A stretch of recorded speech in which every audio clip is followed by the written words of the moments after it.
Alle Replicates agente, daar is 'n probleem. Kinders reg oor die wêreld het vergeet wie hulle is. Hulle hoor stemme wat sê, Jy's nie goed genoeg nie. Jy's te klein. Jy's te swak. Jy beteken niks.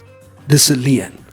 In 'n wêreld vol valse identiteite het ons agente nodig wat weet wie hulle is in Jesus.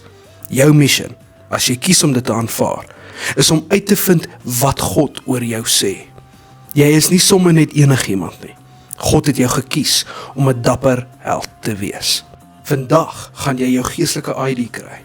Jy gaan hoor wat die koning van konings oor jou sê. En jy gaan besef, jy is gekies. Jy is geliefd. Jy is geroep. Hierdie boodskap gaan nie selfdestrukt nie, want jou identiteit in Christus is vir ewig.